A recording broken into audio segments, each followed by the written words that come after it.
नमस्कार, मैं आपका दोस्त संतोष कुमार आपके अपने YouTube चैनल संतोष स्टडीज एकेडमी में आपका स्वागत है। हम लोग आज उत्तर प्रदेश पुलिस भर्ती परीक्षा से संबंधित सामान्य ज्ञान का प्रीवियस ईयर पेपर सॉल्व करेंगे। तो चलिए क्लास की शुरुआत करते हैं।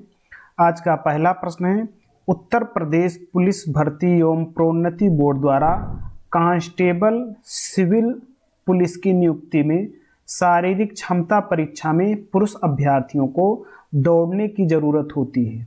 जो पुरुष होते हैं, पुरुषों को 25 मिनट में 4.8 किलोमीटर दौड़ने की ज़रूरत होती है। और जो महिला होती हैं, महिला अभ्यर्थियों को 14 मिनट में 2.4 किलोमीटर दौड़ने की ज़रूरत होती है। तो इस प्रकार इसमें ऑप्शन ये सही है कि 25 मिनटों में 4.8 किलोमीटर दौड़ने की ज़रूरत होती है। अगले प्रश्न पर चलते हैं। अगला प्रश्न है, 22 जुलाई 2014 को उत्तर प्रदेश के राज्यपाल के रूप में किसने शपथ ग्रहण की थी? 22 जुलाई 2014 को उत्तर प्रदेश के 27वें राज्यपाल के रूप में राम नाईक की नियुक्ति हुई थी। इसके बाद में 28वें राज्यपाल के रूप में आनंदीबेन पटेल की नियुक्ति हुई। यानी कि उत्तर प्रदेश के जो 28वें राज्यपाल हैं वो आनंदीबेन पटेल हैं। वर्तमान में आनंदीबेन पटेल उत्तर प्रदेश की राज्यपाल के रूप में हैं। तो इस प्रकार इसमें राम नाईक ऑप्शन सी सही है। और उत्तर प्रदेश के जो पहली महिला राज्यपाल हैं वो कौन हैं? तो उत्तर प्रदेश की पहली महिला राज्यपाल सरोजनी नायडू हैं। ये उत्तर प्रदेश के साथ साथ पूरे भारत की पहली महिला राज्यपाल थी। जो आनंदीबेन पटेल हैं ये भी महिला राज्यपाल है। तो इस प्रकार इसमें ऑप्शन सी सही है। अब अगले प्रश्न पर चलते हैं। अगला प्रश्न कह रहा है कि उत्तर प्रदेश के किस जिले को पीतल नगरी के नाम से जाना जाता है? तो उत्तर प्रदेश का मुरादाबाद जो जिला है ये पीतल नगरी के नाम से जाना जाता है। और ये रामगंगा नदी के किनारे स्थित है। और रामगंगा जो नदी है ये गंगा नदी की सहायक नदी है। तो पीतल नगरी मुरादाबाद ऑप्शन डी सही है। सुहाग नगरी किसे कहते हैं? सुहाग नगरी फिरोजाबाद को कहते हैं। जो फिरोजाबाद है, यहाँ की जो चूड़ियाँ हैं, फिरोजाबाद की चूड़ियाँ विश्व प्रसिद्ध हैं, इसलिए फिरोजाबाद को सुहाग की नगरी कहते हैं। और जो पीतल की नगरी है वो मुरादाबाद है। इस प्रकार इसमें ऑप्शन डी सही है। अगले प्रश्न पर चलते हैं। अगला प्रश्न कह रहा है कि वर्ष 1658 ईस्वी में बहादुरपुर के युद्ध में शाहजहां के दूसरे बेटे शाह शुजा को शाहजहां के पोते ने हराया था। उसका क्या नाम था? जो शाहजहां था यानी कि मुगल सम्राट शाहजहां के 4 पुत्र थे। कौन कौन थे? दारा सिको,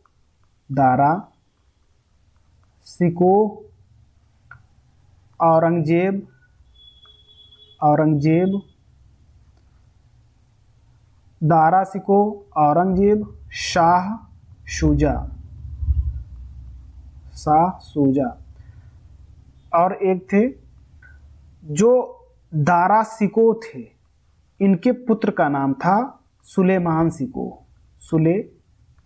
सिको। और सुलेमान सिको ने अपने चाचा शाह शुजा के साथ युद्ध किया था। इस युद्ध को बहादुरपुर का युद्ध कहा गया। तो ये किसका बेटा था? ये दारा सिको का बेटा था जिसका नाम सुलेमान सिको था। और सुलेमान सिको अपने चाचा शाह शुजा के साथ युद्ध किया था। उस युद्ध का नाम बहादुरपुर युद्ध था। तो जो है सुलेमान सिकोह, ऑप्शन बी सही है। अब अगले प्रश्न पर चलते हैं।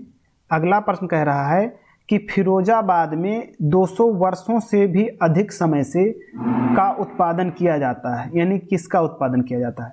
तो जो फिरोजाबाद है ये कांच की चूड़ियों के लिए प्रसिद्ध है, यानी कांच की चूड़ियों का उत्पादन होता है।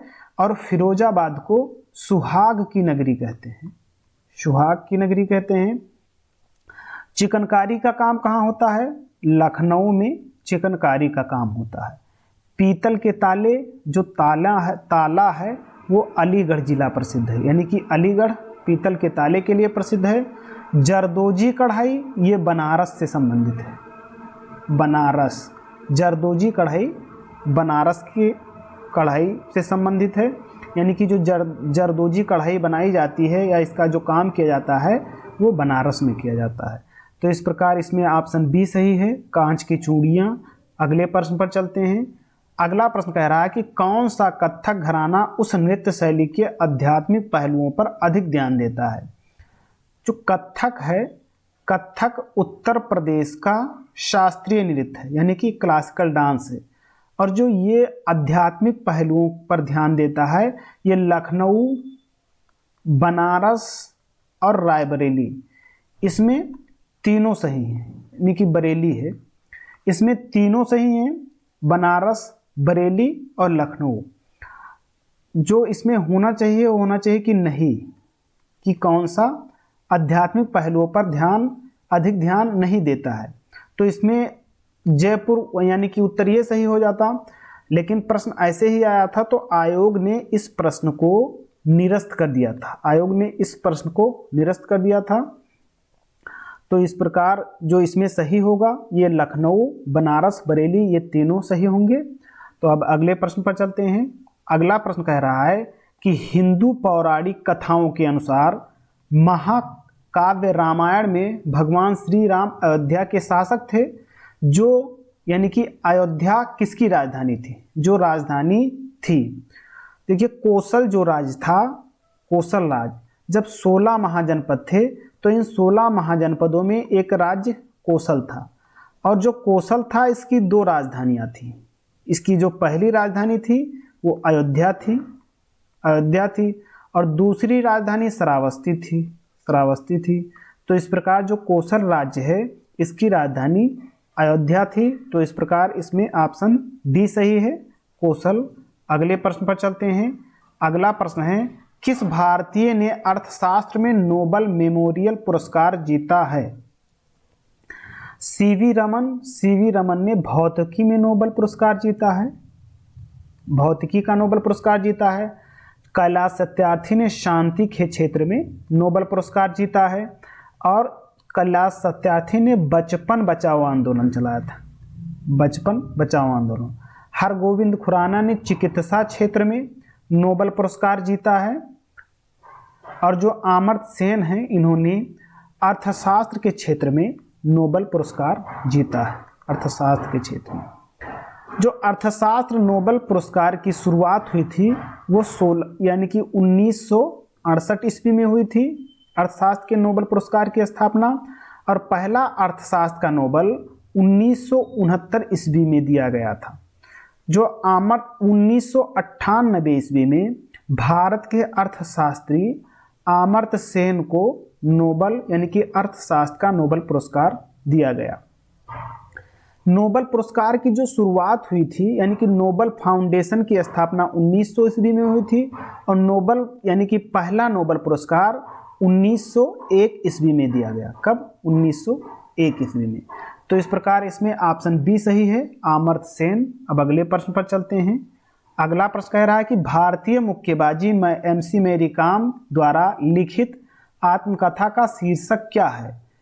अनब्रेकेबल। जो अनब्रेकेबल आत्मकथा है ये MC मैरी कॉम की है, मैरी कॉम की है। जो मैरी कॉम है ये मुक्केबाज खिलाड़ी हैं मैरी कॉम। इस प्रकार इसमें ऑप्शन बी सही है। अगले प्रश्न पर चलते हैं। अगला प्रश्न है 65वीं राष्ट्रीय फिल्म पुरस्कारों में किस फिल्म ने सर्वश्रेष्ठ लोकप्रिय फिल्म पुरस्कार जीता? बाहुबली 2 द कन्फ्यूजन ने 65वीं राष्ट्रीय फिल्म पुरस्कारों में सर्वश्रेष्ठ फिल्म का पुरस्कार जीता।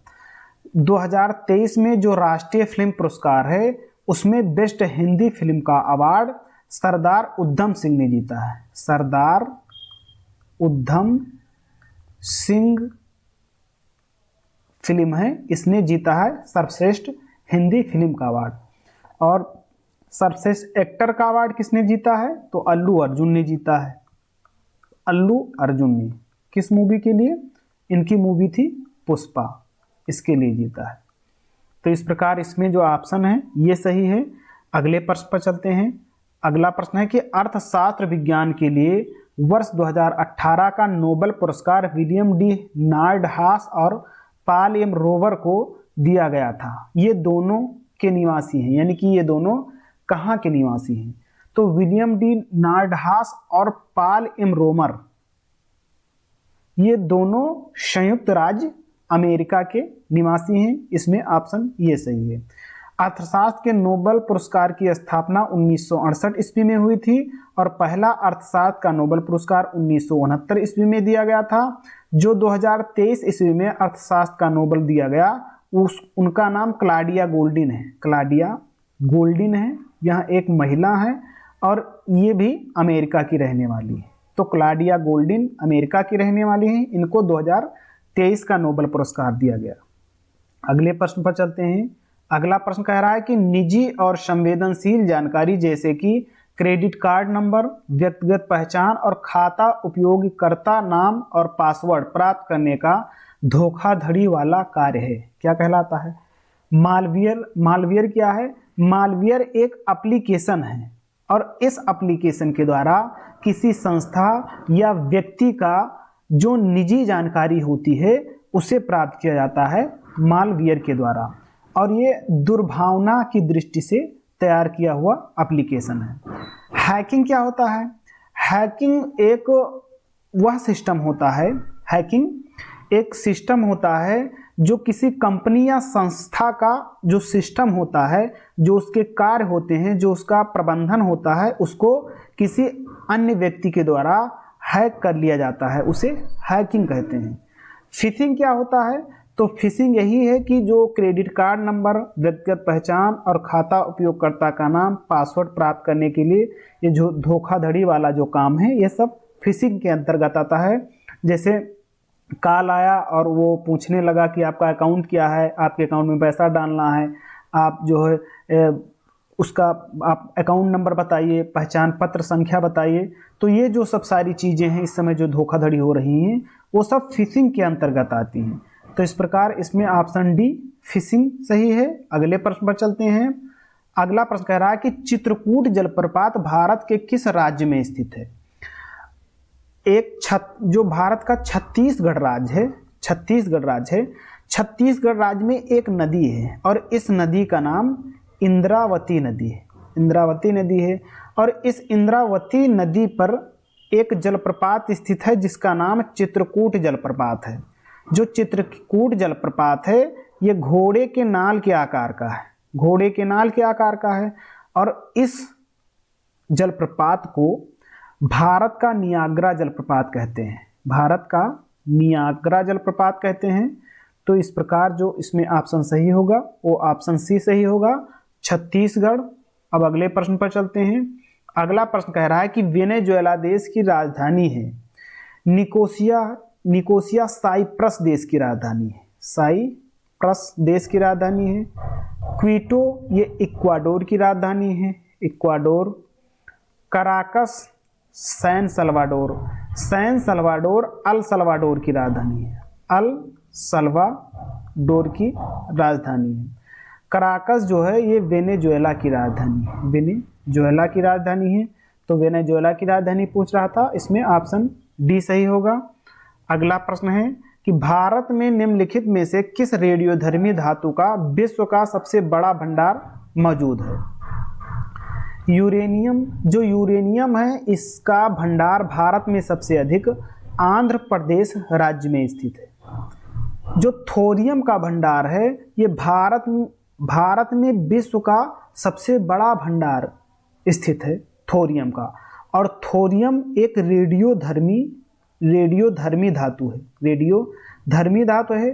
थोरियम की खोज 1828 ईस्वी में बर्जीलियस के द्वारा की गई थी, बर्जीलियस के द्वारा की गई थी थोरियम की खोज, और यह एक रेडियोधर्मी धातु है।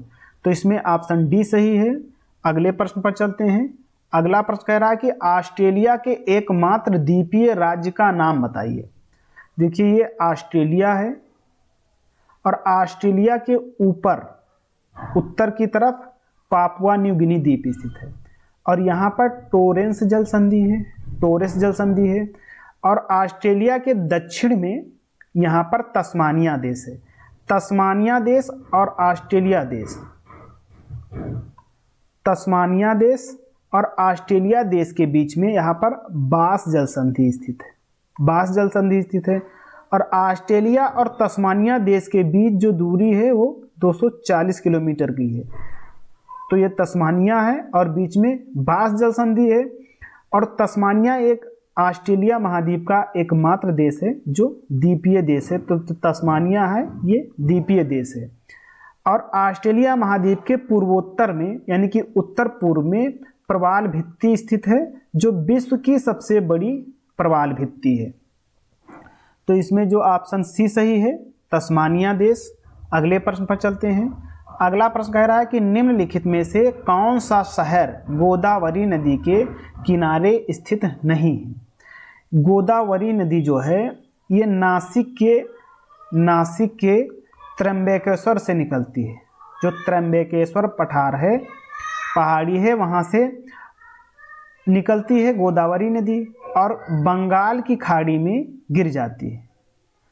इस नदी को दक्षिण गंगा कहते हैं, दक्षिण गंगा कहते हैं गोदावरी नदी को। गोदावरी नदी की जो लंबाई है ये 1465 किलोमीटर है। और इस नदी के किनारे अब यहाँ पर नासिक स्थित है और नादेड़ स्थित है, नादेर और निजामाबाद स्थित है, निजामाबाद स्थित है। जो नवसारी है, नवसारी पूर्णा नदी के किनारे स्थित है, पूर्णा नदी के किनारे स्थित है। कहाँ पर? गुजरात में। तो इस प्रकार जो सही ऑप्शन होगा ऑप्शन बी नवसारी, ये पूर्णा नदी पर गुजरात में स्थित है। और बाकी जो हैं नासिक है, नादेड़ है, निजामाबाद है, ये तीनों शहर गोदावरी नदी के किनारे स्थित हैं। अगले प्रश्न पर चलते हैं। अगला प्रश्न कह रहा है कि नीलम संजीव रेड्डी के कार्यकाल के बाद भारत के राष्ट्रपति कौन बने। नीलम संजीव रेड्डी भारत के एकमात्र ऐसे राष्ट्रपति थे जो निर्विरोध चुने गए थे, निर्विरोध चुने गए थे। और इनके बाद जो राष्ट्रपति बने भारत के वो ज्ञानी जैल सिंह हैं। इस प्रकार इसमें ऑप्शन सी सही है। अगले प्रश्न पर चलते हैं। अगला प्रश्न कह रहा है कि चंद्रगुप्त के पुत्र का नाम बताएं जिन्होंने 298 से 272 ईस्वी यानी कि ईसा पूर्व के बीच शासन किया था और संपूर्ण भारत में साम्राज्य को बढ़ाया था। देखिए जो चंद्रगुप्त मौर्य थे, चंद्रगुप्त मौर्य, तो चंद्रगुप्त मौर्य के जो पुत्र थे उनका नाम बिंदुसार था, बिंदुसार था। और बिंदुसार के पुत्र का नाम अशोक था, बिंदुसार का पुत्र अशोक था। तो जो बिंदुसार थे इन्होंने 298 ईसा पूर्व से 272 ईसा पूर्व तक शासन किया और अपना साम्राज्य बढ़ाया। तो इसमें ऑप्शन सी सही है, बिंदुसार। अगले प्रश्न पर चलते हैं।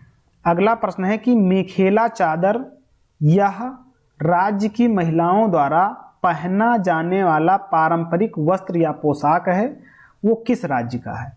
जो असम राज्य है, असम राज्य का मेखला चादर है, मेखेला चादर है। अब मेखेला चादर होता क्या है, ये साड़ी के समान होता है, ये साड़ी के समान होता है। और ये बच्चे जो होते हैं छोटे उनको छोड़कर जो महिलाएं होती हैं ये इसको पहनती हैं, मेखेला चादर को। जो असम है, असम में एक है कामाख्या माता मंदिर, कामाख्या माता मंदिर। इस मंदिर में अम्बुबाची मेला का आयोजन होता है, अम्बुबाची मेला का आयोजन होता है। असम का जो क्लासिकल डांस है वो क्षत्रिया है, असम का क्लासिकल डांस क्षत्रिया है। और बिहू बिहू ये लोक नृत्य है असम का। बिहू जो नृत्य है ये लोक नृत्य है असम का, तो इस प्रकार इसमें ऑप्शन डी असम सही है। आज की क्लास पूरी हुई और क्लास देखने के लिए धन्यवाद। क्लास पसंद आई हो तो चैनल को सब्सक्राइब कीजिए, बेल आइकन को दबाइए ताकि समय से क्लासें मिलती रहें। और आज के लिए इतना ही, पढ़ते रहिए और अपना ध्यान रखिए। अब हम मिलते हैं अगली क्लास में, तब तक के लिए जय हिंद, नमस्कार।